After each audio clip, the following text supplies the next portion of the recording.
This is the SAT practice test number 7, section 3, math test no calculator, problems numbers 5 through 8, one page at a time with hints and tricks. So please pause this video now and attempt these 4 problems if you have not already done so.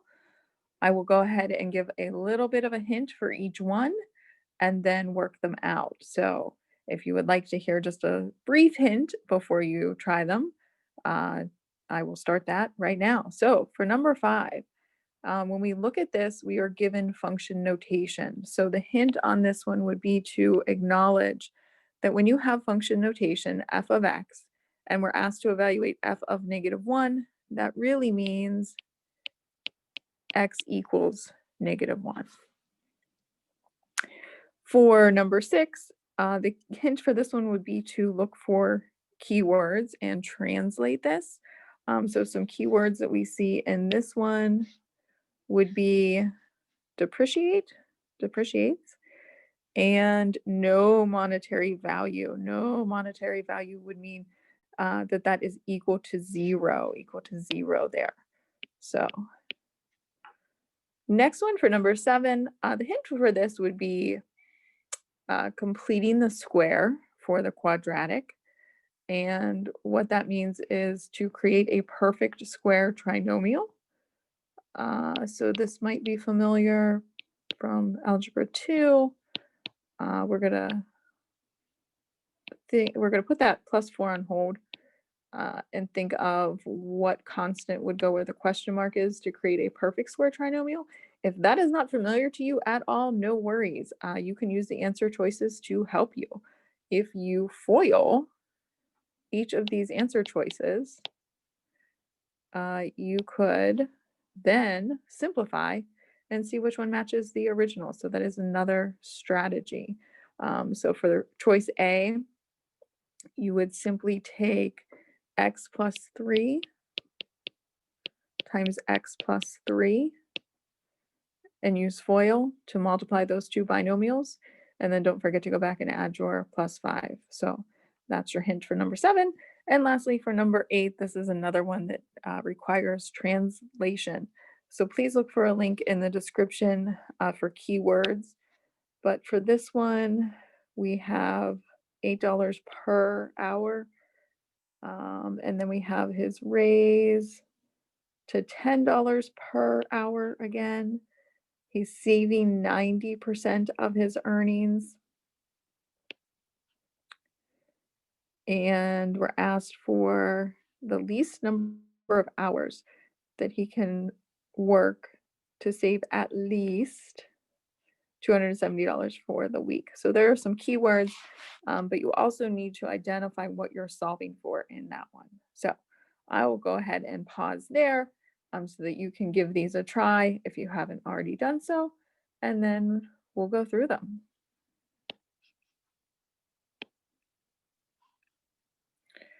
Okay, so back to the first one. Again, function notation, x simply is going to have a value of -1. So if we simplify this one, we will have f of -1 equals -1 squared. Be careful when you're squaring a negative. Those graphing calculators, you have to put parentheses around the -1 in order for it to square it to give you a +1. Parentheses versus no parentheses will change your answer. So be very careful with that calculation. -1 squared is a +1. So we have +1 minus 6 times -1. So that really becomes +6 plus 3, all divided by -2. And then we will have 7 plus 3 is 10. 10 divided by -2 gives us -5. So A. For number 6, again, we want to really translate this one. So I recommend when you have these situation or word problems that you read them at least 2 or 3 times, once to get a general idea of the situation, a second time to start to translate and take out your key values and operations, and then a third time just to make sure you are answering what's being asked. So the company purchases camera equipment for $32,400 and it's depreciating at a constant rate. So constant is another key term here, for 12 years, after which it is considered to have no monetary value. So again, that would mean equal to $0. How much is the equipment worth 4 years after? 4 years after it is purchased. Okay, so if we start with the initial value, because we know it's depreciating, right? It's going to go down in value. So it's depreciating. We're taking away some of its value. A constant rate for 12 years. So I am going to use X for my rate.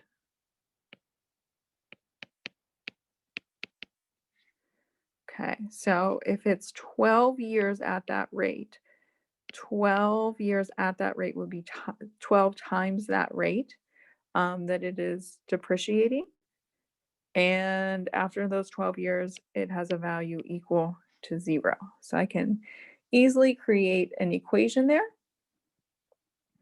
And if I solve this, all I need to do is just a two-step equation. I can add 12x to both sides, and that would give me 32,400 equals positive 12x. And when I divide by 12, I get $2,700 for x. So that is the rate per year. That is how much it is going down in value per year. And we're asked, how much is the equipment worth 4 years after it's purchased? So if I go ahead and plug back in to the equation that I created, but evaluate it for 4 years instead of 12. We had to use that 12 to start with, though, because we were given that key information that that's when it was a value of 0. So I'll take 32,400 minus 4. So I want to evaluate it for 4 years. So 4 times the rate of 2,700. And that will give me 21,600. Reminder, graphing calculators, no order of operations. So you could type in this entire expression and it would follow order of operations to take you directly to your answer. Okay. For number 7, again, depending on what you're comfortable with, it might be easy to FOIL these, or if you complete the square, you're taking half of your b value, which standard form of quadratic ax squared plus bx plus c. So half of 6 would be 3, and 3 squared would be 9. So if I take that as x squared plus 6x plus 9, don't forget you had that plus 4 originally.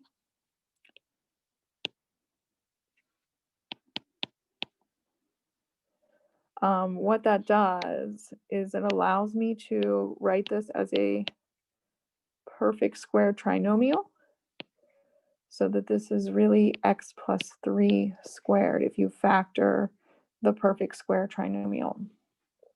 But I actually added an extra 9, right, into my expression. So I'm changing the value of my expression by 9.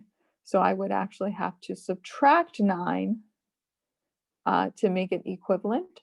So if I subtract 9 from my original constant 4, that would give me minus 5, which matches answer choice B. But again, if you're not super familiar with completing the square, then you might find it easier to FOIL that. So now that I have narrowed this down, that I know the answer is B, just to show it that way real quick, we take x plus 3 squared minus 5. If you would take x plus 3 times x plus 3 minus 5, first, outer, inner, last, that would give you x squared plus 6x plus 9 minus 5. And there you can see that it is equivalent to our original expression with that constant of plus 4. Last one on this page, another one, the key is translating and really reading this carefully. So we have Ken working at, his initial pay is $8 per hour. So keyword being per. So I can go ahead and just start with that. $8 per hour for the first 10 hours. So he's making $80 for those first 10 hours. But then after that, he's getting a raise of $10. He's saving 90%. Again, assuming that we've already read this once or twice, we need to establish what we're solving for. And we're trying to figure out the least number of hours that he must work. So I'm going to use H for hours to save at least. So I'm going to translate that as greater than or equal to $270.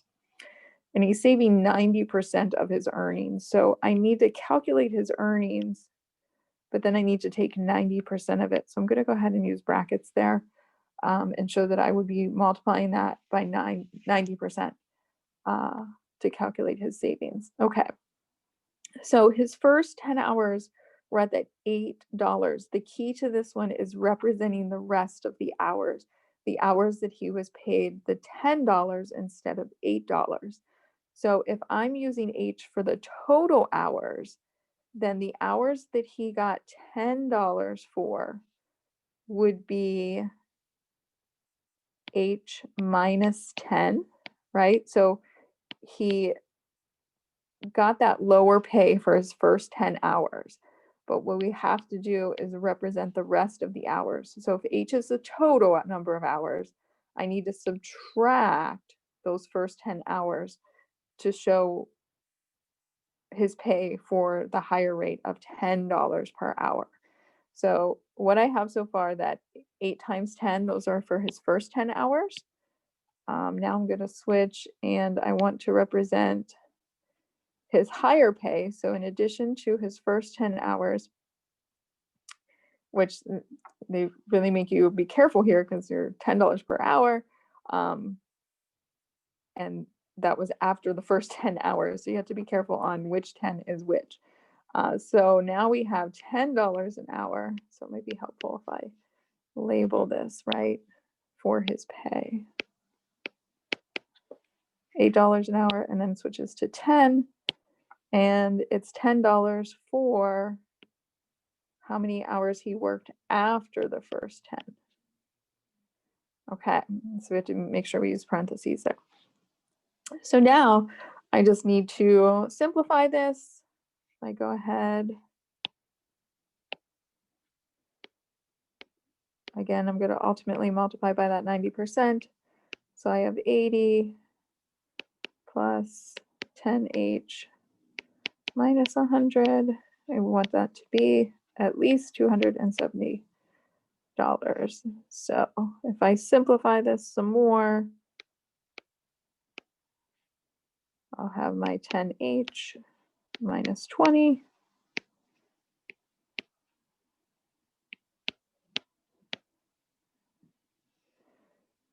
And then I'll distribute the 90%. So I'll have 9, sorry, I switched my H to an X, 9H minus 18 greater than or equal to 70, 270. And then lastly, I get, defaulting to X, greater than or equal to 32. So in order to save at least $270, he has to work at least 32 hours. Now, I'm actually very surprised that they didn't put 32 as an answer choice, because if he's working 32 hours total, the question is how many hours he must work the rest of the week. The rest of the week. knowing that he already worked 10. So we need to take away that 10. Take away those 10 hours that he was getting the lower pay, which means it's actually 22 hours the rest of the week at that higher pay. So answer choice C. So be very careful to make sure you are answering what's being asked. Okay, so that was page 2 of practice test 7, section 3. Please look for links to the remaining pages and other helpful videos.